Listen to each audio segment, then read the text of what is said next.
When he drove up to his family ranch after months away, nothing looked the way he remembered. The quiet dirt road that usually welcomed him with open space and warm familiarity now carried a strange tension. Parked aggressively across the entrance was a black SUV positioned like a blockade. Three men in matching pseudo-law enforcement uniforms stood shoulder to shoulder in front of it, their arms crossed, their posture portraying a level of authority that didn't match the empty stretch of Texas countryside around them. Something was unsettling in the way their eyes followed him slow. Sharp, judgmental, as if they had already decided he didn't belong here. They didn't greet him. They didn't ask his name. They only demanded to know why he was approaching land they claimed was now under their control. Land that had belonged to his family for nearly a century. Nothing about their badges looked official. Nothing about their tone felt lawful. And nothing about their presence made sense. Why were they here? And how did they think they had the right to block the actual owner from his own land? Watch until the end. Wait a second. Let us know where you're watching from in the comments. And make sure to subscribe for more powerful and inspiring stories just like this one. To him and his family, the ranch was more than property, it was heritage. It held the footsteps of black farmers who had survived eras designed to erase people like them from owning anything. His grandfather spent his life defending this land from predators, developers, and discriminatory policies that tried to swallow it whole. When the older man passed, the ranch was divided among the grandchildren, and he, being the closest and most responsible, took on the role of caretaker. Life kept him busy. Work pulled him away. Months passed without a visit, but not a day went by that he didn't think about the land that held his family's history.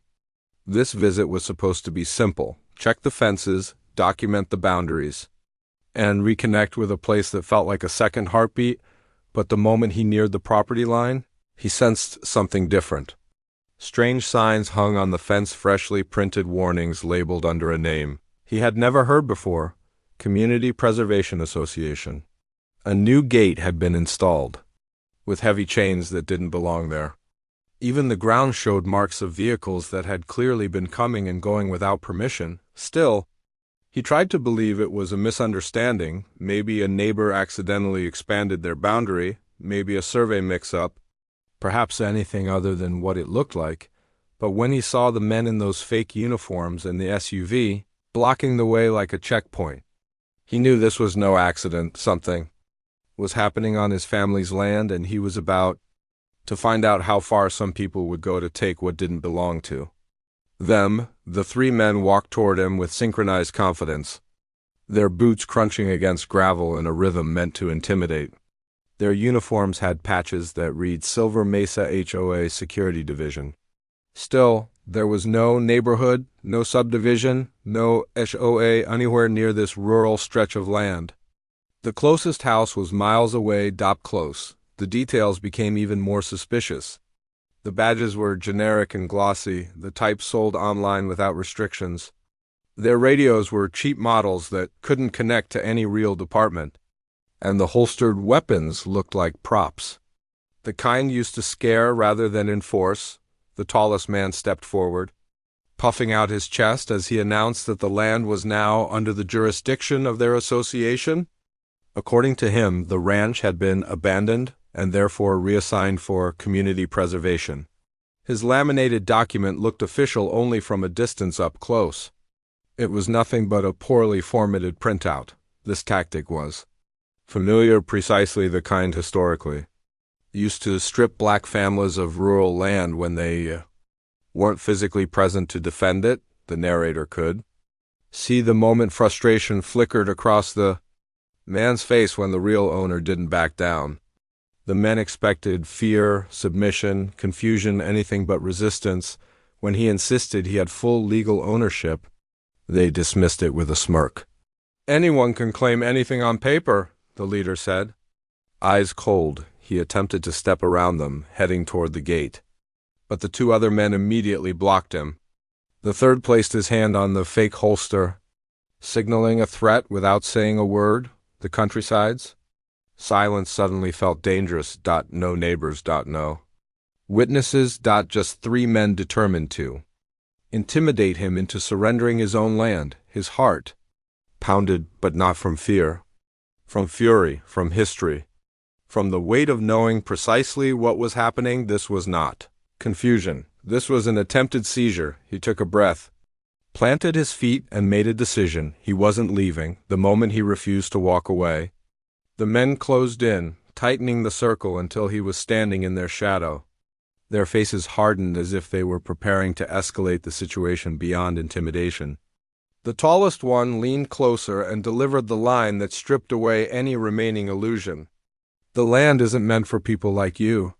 It was a sentence drenched in generations of prejudice, racism dressed up in fake authority, but the instant he pulled out his phone and hit record, everything shifted. Their postures stiffened. Their eyes widened just a fraction.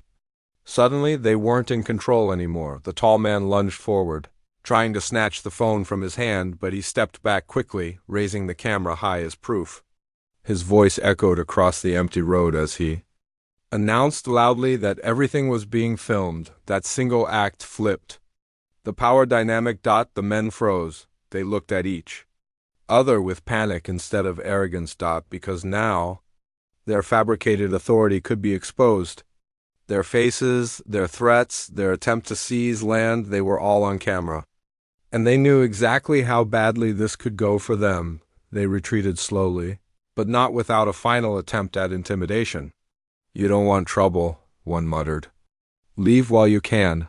But trouble was already recorded. Within seconds, they jumped back into their SUV, slammed the doors shut, and sped down the dirt road, kicking up a trail of dust behind them like cowards fleeing a burning truth. Once they were gone, he drove onto the ranch, and what he found confirmed everything he feared.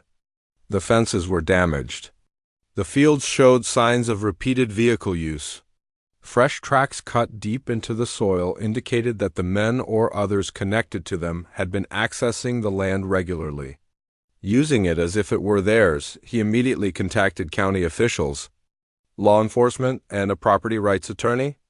Within days, the truth surfaced. The Silver Mesa HOA security division wasn't real.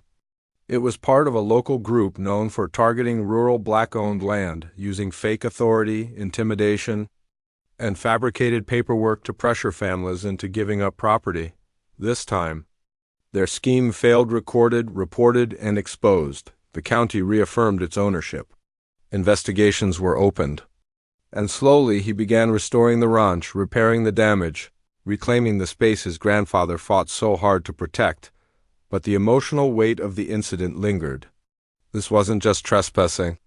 It was a reminder of a long, painful pattern: land stolen through intimidation, families erased through fraudulent claims, and history rewritten through silence. Yet this time, silence was broken. The narrator reflects that what happened on that ranch is a story repeated across generations, across states, across countless families who never got their land back.